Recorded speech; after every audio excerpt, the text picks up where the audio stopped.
Vamos ver se dá para falar alguma coisa aqui sobre o sentido da vida para youtubeiros de respeito.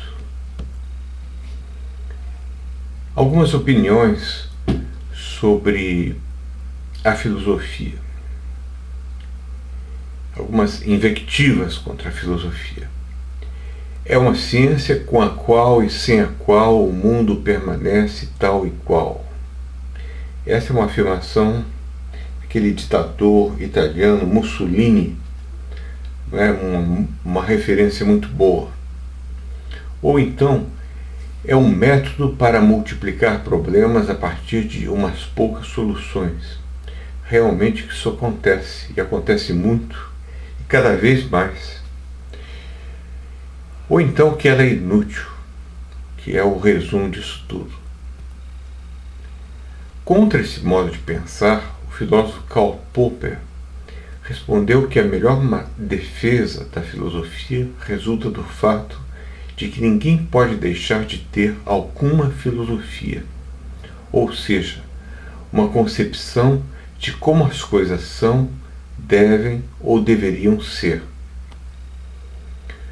Em outras palavras, todos nós temos uma filosofia que geralmente herdamos de nossa educação, de nossa família, do meio cultural de onde viemos, da cultura e da sociedade a qual pertencemos.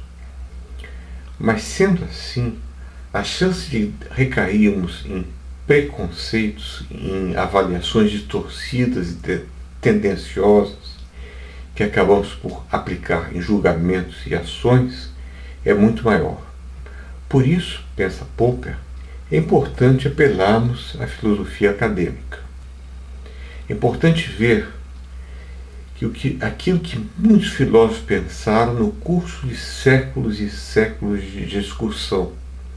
Isso pode não nos trazer a verdade última, mas é capaz de nos libertar, ao menos, de conclusões precipitadas, preconceituosas, por vezes quase obviamente falsas, que aceitamos de forma não crítica só porque elas são mantidas pelo particular meio social cultural que nós tivemos a sorte ou a má sorte de nascer e viver.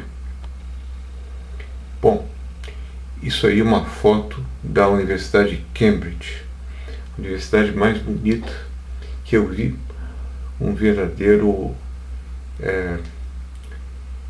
lugar turístico, embora não seja tão reconhecido como tal. Mas para mim, depois de Veneza e Paris, Cambridge é o lugar mais bonito que eu conheci. Um exemplo de como a reflexão filosófica pode nos libertar de alguns preconceitos é com respeito ao velho problema do sentido da vida. Quando nos perguntamos sobre o assunto, as mais disparatadas respostas surgem em nossas mentes. Eis um apanhado que eu tirei da internet. O sentido da vida é uma prancha de surf. O sentido da vida é estar com a Dagmar. O sentido da vida é a reprodução da espécie. O sentido da vida é o poder. O sentido da vida é a paz interior. O sentido da vida é o amor. O sentido da vida é a satisfação dos desejos. Bom, as primeiras duas confundem o sentido da vida com alguma coisa casual que só vale para a pessoa que a defende. O sentido do seu viver atual. A terceira parece valer mais para touros e cavalos de raça. O sentido da vida é a reprodução da espécie.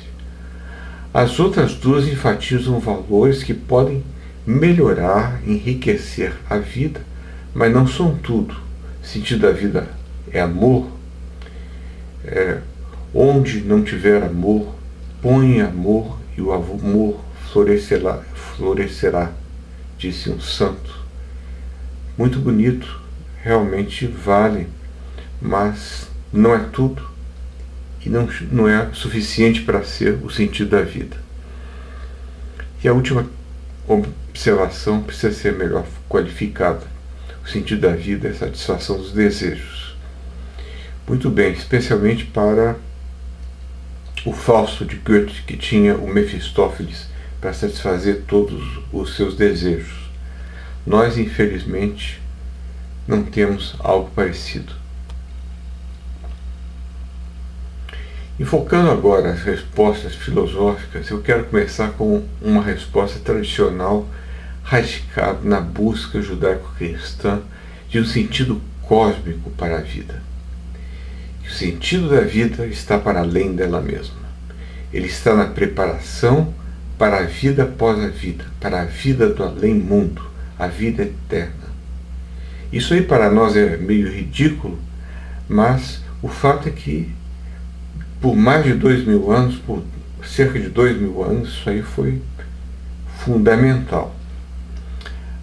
A crítica que tem sido feita a essa visão é que ela é dogmática, ela pressupõe a dogmática religiosa, de que existe uma vida após a morte e não resiste, obviamente, a escrutínio racional algum, não deixando espaço para escolhas individuais no curso da existência, o que já é um defeito muito grande. Com relação a essa opinião tradicional, filósofos existencialistas franceses, principalmente ateus, como Sartre e Camus, se revoltaram realmente e concluíram que a vida não tem sentido. Eu quero expor resumidamente o raciocínio de Camus em seu livro O Homem Revoltado. Para Camus, a vida é destituída de sentido, logo é absurda. Eis os seus argumentos. Quando tomamos consciência de sua absurdidade, nós devemos reagir à vida através da revolta. E ao nos revoltarmos, vivendo a vida integralmente, nós devolvemos à vida o seu valor e majestade. Eu acho o raciocínio de Camus bastante falho. Se descobrirmos a vida como sendo absurda, por que razão devemos nos revoltar? Talvez fosse igualmente racional nós cairmos no estupor, fazermos mais porcaria alguma. Ou então continuamos nossos afazeres cotidianos esquecendo da questão. E por que, se a vida é absurda, a revolta deve devolver à vida alguma coisa, por exemplo, valor e majestade? Se do nada nada resulta, se é absurda, nada do que nós possamos fazer fará com que deixe de ser absurda. O que não parece fazer muito sentido aqui não é a vida, mas é o próprio raciocínio de Camus. Outra maneira de entender o raciocínio de Camus é interpretá-lo como uma mera imagem poética, expressão do sentimento de revolta de quem perdeu a fé, as ilusões quanto ao sentido cósmico da vida e ainda não se recuperou completamente disso. Camus é uma espécie de cristão às avessas. Mas nesse caso eu prefiro as palavras de um poeta como Shakespeare, que enfatizava mais corajosamente o estado de espírito em questão. Quanto ao seu personagem Macbeth, quando ele se vê prestes a ser morto pelos seus inimigos, ele reflete sobre a fragilidade e a irrelevância da vida humana, definindo-a assim: amanhã, depois de amanhã e depois de amanhã, rasteja em seu vacilante passo, dia após dia, no tolo caminho para o pó da morte. Apaga, apaga, vela breve. A vida é uma sombra ondulante. Um pobre ator que grita e se agita em seu momento sobre o palco, então não mais ouvido. Uma mentira cheia de som e fúria, significando nada. Essa estrofe é uma demonstração da consciência de que a vida humana é trágica, posto que vamos morrer. Não constitui, porém, uma resposta para a questão do sentido da vida, mas uma reflexão e um diagnóstico da condição humana. Quero passar agora à minha própria proposta. Não pretendo buscar um sentido cósmico para a vida, como se fez em certas tradições religiosas, quero, na dúvida quanto a esse sentido, concluir por oposição que a vida é absurda e que não leva à revolta. Parece-me mais viável uma abordagem neutra, que possa conduzir a resultados muito humildes, mais seguros do que os até agora apresentados. Eu quero abordar a questão seguindo o método desenvolvido por Wittgenstein e por outros filósofos, como Moore, que pode ser chamado de filosofia da linguagem ordinária.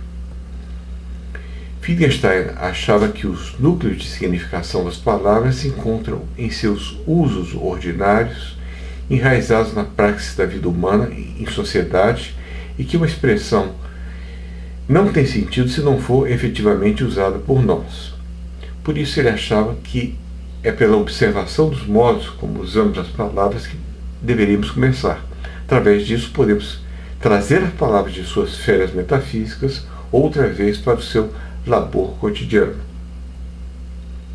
Em sua opinião, muito facilmente esquecem disso os filósofos e, abusando de nossa inconsciência da polissemia linguística, constroem castelos de cartas com as palavras. Um bom exemplo disso poderia ser o próprio Camus de O Homem Revoltado.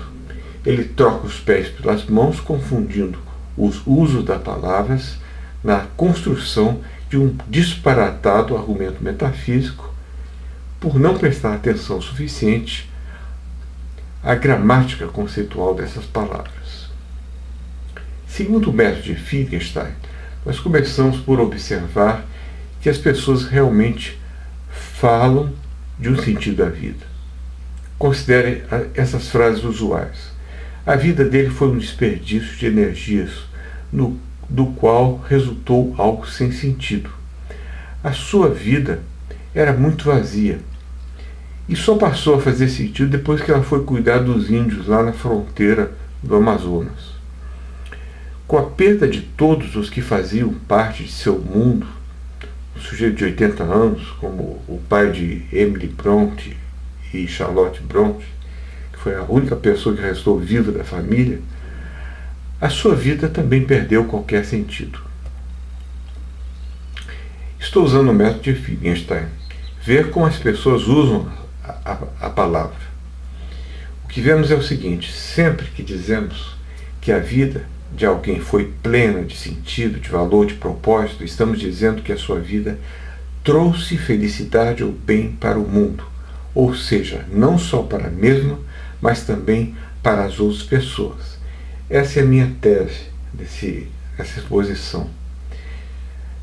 O sentido da vida, você não encontra um sentido próprio, específico. Isso não existe. Isso foi uma ilusão que durou muitos anos.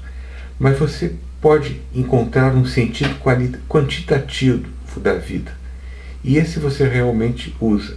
Se a pessoa fez durante a sua vida um bem maior para si própria e para as outras pessoas, a sua vida tem sentido, teve sentido. Se a pessoa fez um bem menor, um mal maior para outras pessoas e para si própria, a sua vida foi destituída de sentido. Eis alguns exemplos. Gandhi teve uma vida altamente significativa, eu creio, embora nem todos os seus contemporâneos gostassem dele, especialmente aqueles que eram muçulmanos. Martin Luther King também teve uma vida que, para mim, pelo menos, teve muito sentido. A vida de Mozart foi plena de significado. Não só ele fez bem aos seus contemporâneos, como a todas as pessoas que gostam de música até hoje. A Madre Teresa teve uma vida plena de sentido ou significado. Não é preciso ser religioso para concordar com isso. Vejamos o contrário. A Imperatriz Sissi foi modelo de pessoa superficial e egoísta. Não pode ter tido uma vida muito significativa. Alguns gostam, algumas mulheres gostam da Imperatriz Sissi. Tem até fotos dela para vender quando eu fui na Áustria. Eu não aguentei comprar uma foto dela, mas eu sou meio comunista e a Cici era anticomunista ao extremo. Tom Castro teve uma vida indigna.